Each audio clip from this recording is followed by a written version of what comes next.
Good afternoon, good morning, good evening, depending on where you are seeing this video from and the time that you are seeing this video.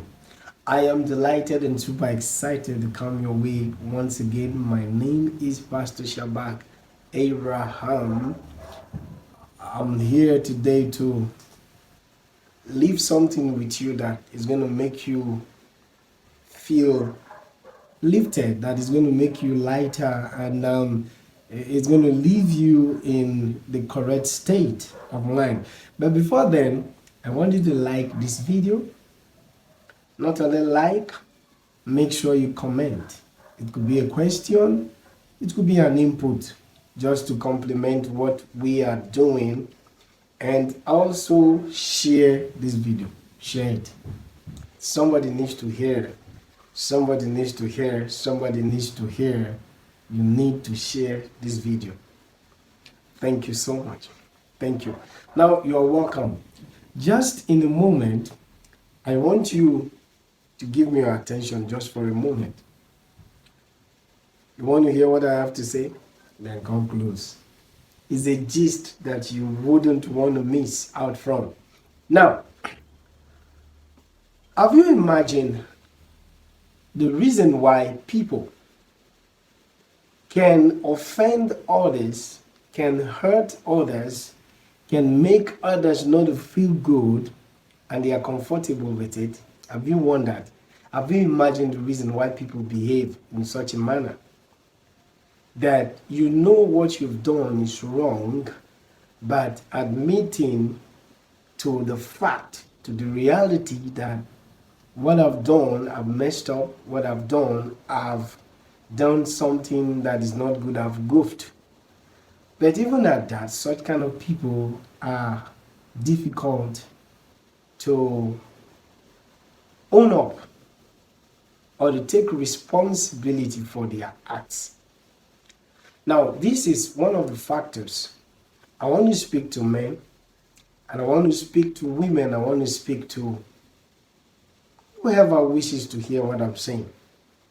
You see, life is beautiful when you make life to be beautiful. Life can be ugly, life can be sore, life can be a pain if you do not put the right things, the right ingredients inside. Imagine you want to cook a soup, a pot of soup, then you decide to put salt inside. Salt is good. Salt is good for a cup of tea, but when you take salt and put inside a cup of tea, the purpose has been abused. The same with the pot of soup. When you take sugar and put, as good as sugar is for a cup of tea, is not meant for a pot of soup. It will spoil it. Now, what am I trying to bring up? You find out sometimes that offenses come either from a man or a woman. I'm talking about people who are a couple, for an instance, that are married. Now, you find out that sometimes there could be some grievous mistakes. Things happen that goes beyond our control sometimes.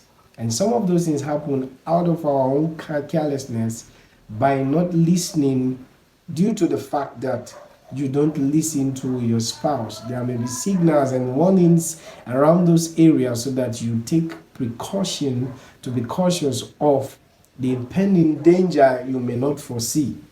That is why the next person, or your spouse rather, is by your side to help to complement your weaknesses. By the way, I have found out in life that people see mistakes in the areas they seem to be better. But most of the times, those people don't know how to manage it to make the best of it. Okay? That's another thing for another day. Now, what I'm talking about currently is how people should learn to apologize when they know they have hurt somebody, they've done wrong, they've goofed. The Bible says that pride goeth before a fall. Now, what does that mean? Pride goeth before a fall. And any man who is proud, the Bible says that God resists the proud, but it gives grace, it gives strength, it gives ability to those who are humble, those who can realize their mistakes and own up to it and seek for the solution and go for that solution and make sure they get better and better than they used to be, so that they don't fall to such kind of mistakes they are coming from. Okay? Now, if God resists the proud and gives grace to the humble, I want to imagine an egg. Imagine an egg, uncooked, unfried egg, still in the shell, that falls to the ground, smashes, and all the content of the egg pours to the ground. I'm talking about a sandy place. There is no remedy to that. That is how pride finishes people. It can break some people to the point whereby they can not be able to pack up their lives except by the mercies of God, and by them also cooperating to make sure that they stoop low to the point whereby mercy can reach them. You see, when you offend your spouse, when you offend your partner, I don't think it's a big deal for you to own up to your own mistake. Now, if you do that, one, it shows that you are a sincere person. Two, it shows that you have respect for your spouse. Three, it shows that you are honest. You are an honest person. Four, it may take time, but trust will be built. Five, confidence will be built. But there are people who it's so difficult for them to say sorry when things are done. Mind you, sorry and I am sorry, they are two different things. They are different from themselves. Sorry sounds very sarcastic. I am sorry, it's like something coming from the bottom of your heart. You are expressing it. I am sorry. Meanwhile, you were the one that made the mistake. So you should take responsibility. When you say I am sorry, what it means is that I'm taking responsibility of my mishaps, the things that I did, that I've done, that didn't go well with you, the hurt that I brought you, I'm taking responsibility for it. Now you find a lot of good relationships crashing, both married and in friendship, and some extensions of relationship crashing because people do not know how to take responsibility by saying I am sorry. Mind you, when you say sorry, it doesn't mean that you are a weakling, doesn't mean that you don't have strength. It's actually people who have strength that has the ability that can own up to what they've done. Do you know it gives more confidence when you do things like that? I am sorry. And when you say I'm sorry, take the responsibility and make sure you work on yourself so that you don't do such kind of things. You are wrong. You've offended that woman. You hurt her. You know what you did. Both you, God, and even the devil can testify to it that you are wrong. But you are still full of yourself to own up, to apologize. Now, such kind of people will not go far in life. They will be restricted. Certain things will not happen for you because you will get to a point whereby nobody, no man born of a woman, and it could get to a point even God himself cannot help you out of that your challenge. So what you need is to humble yourself. The Bible says that you humble yourself under the mighty hand of God. God's hands are mighty.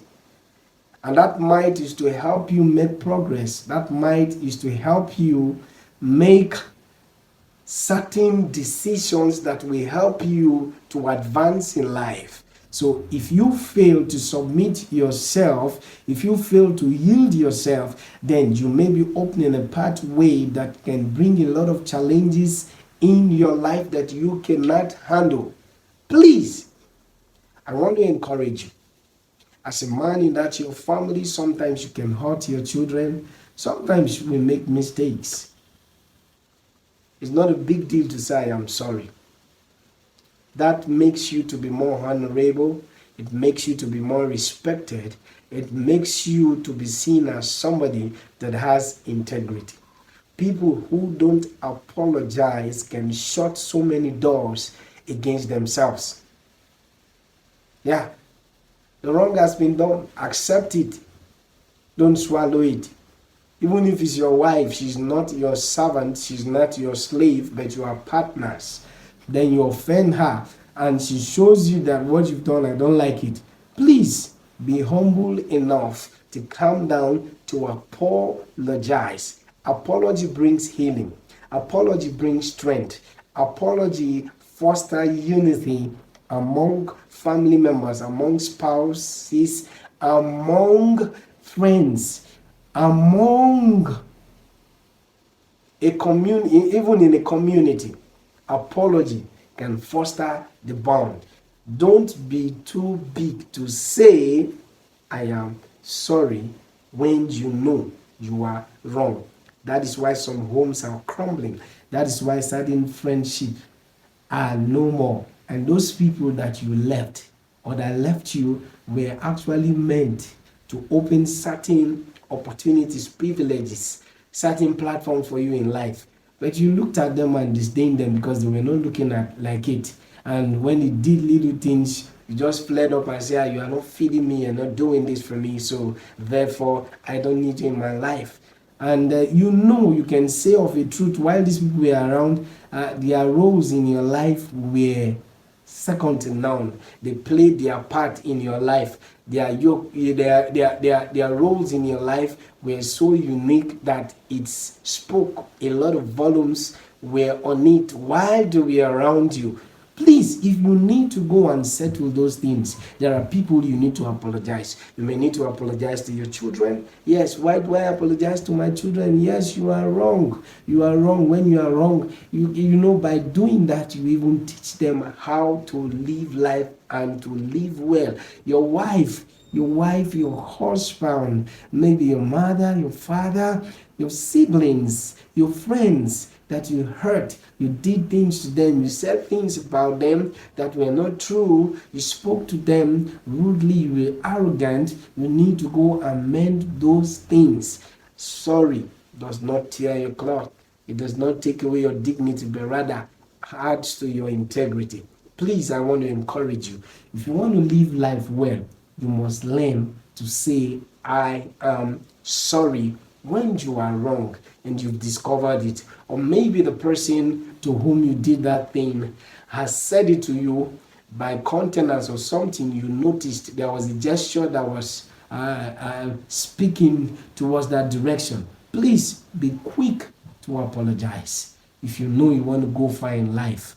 There are so many people, because they said, I will never apologize, a lot of things are not working for them today. I know you know such kind of people. Don't make yourself in such kind of a party whereby you lock up some things for you. Relationships are meant to be nurtured.